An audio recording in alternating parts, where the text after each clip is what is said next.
What's up, guys? So it's me again. It's been a while. So I'm here to talk about the tech sector in Japan.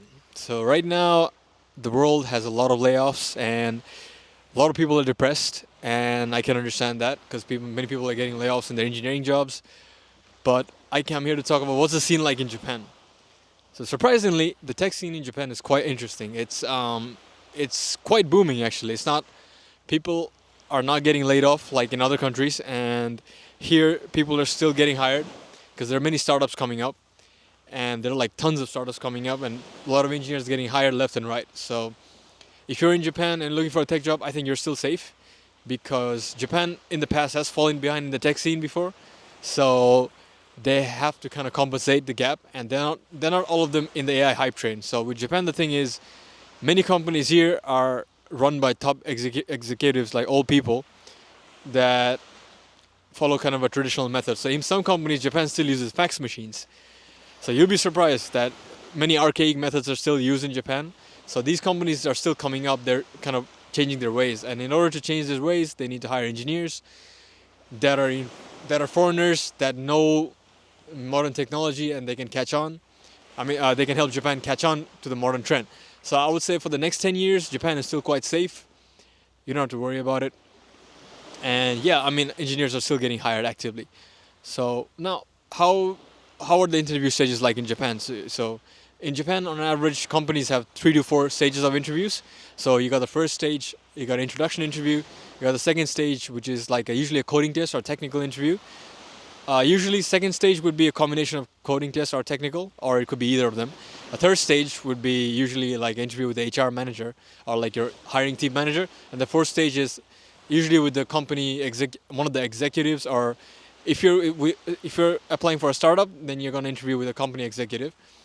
Like the CEO of the company is going to interview you, and he's going to decide whether to give you an offer or not.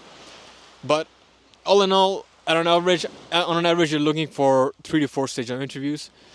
Also, how is the interview like in Japan? As in, like in the US or Europe, you have a data structures and algorithm style interview where you have to do a lot of lead coding and answer a lot of like programming algorithmic questions. But Japan is quite different.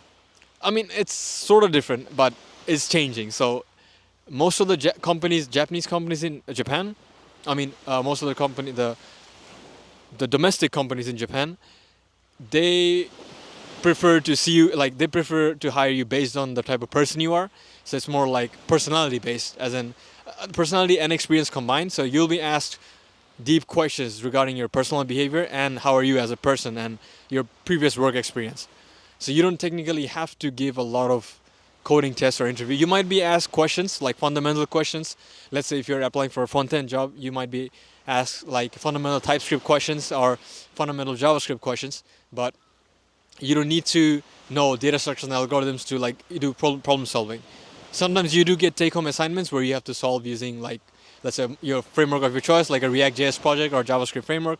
But usually, no, you're not gonna get any data structures, algorithms, some questions. But now the trick part is changing.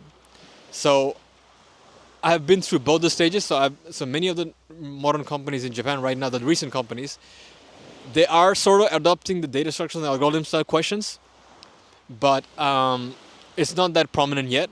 But it's more prominent with the international companies that are in Japan.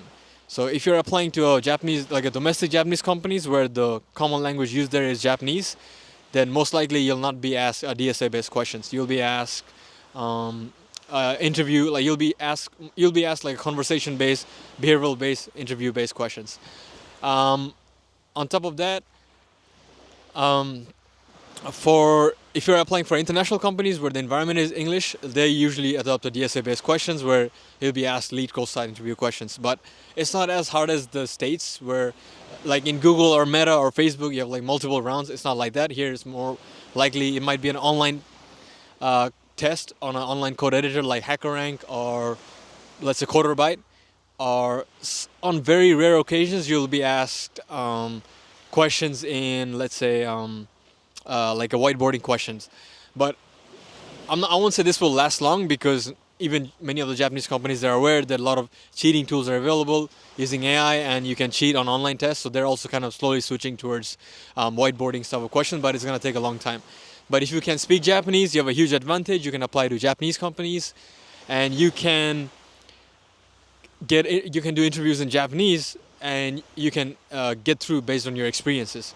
So, of course, I'm not saying those are easy, because you'll be asked really heavy questions regarding your previous experience, and they usually ask a detailed explanation, and they see your personality and previous company work experience and etc. Things like that. But I think overall, if you're in Japan, you're trying to apply, and in my opinion, there are three main ways that I personally like to apply. Is one of the ways is like through LinkedIn, which is you approach a recruiter, or a recruiter approach you, then you apply to that recruiter, to the company. It's an easy way to get an interview. But the negative part of applying through a recruiter, like LinkedIn recruiter, is that the recruiter does get a commission of, like, let's say 20 to 30% of the annual salary which you'll get in the company that you're planning to join. So the companies are going to be a bit more picky. So they might be a bit harsh on the selection process, because if you're, let's say, the recruiter is going to try to get you 7 million yen salary, which is about 45,000 USD, which is quite of a high salary in Japan, then the recruiter is going to get 20% of the 7 million yen, which is about, let's say, an additional of 1.4 million yen. So the company has to pay 8.4 million yen in total for that single year, including the recruiter fee and everything. So applying to a recruiter is easy to get interviews, but if you're mid-level engineers, the selection process is a bit hard. I would recommend doing it if you're senior level. But other than that, one of the easiest process if you're a developer in Japan is applying through online websites like Japan Dev and Tokyo Dev, and Japanese websites like Findy, which I'll talk about in the next video. But anyways, if you have any questions, please feel free to ask. This is just a short video of me rambling about how you can get a tech job in Japan, and you're safe in Japan if you're working in tech.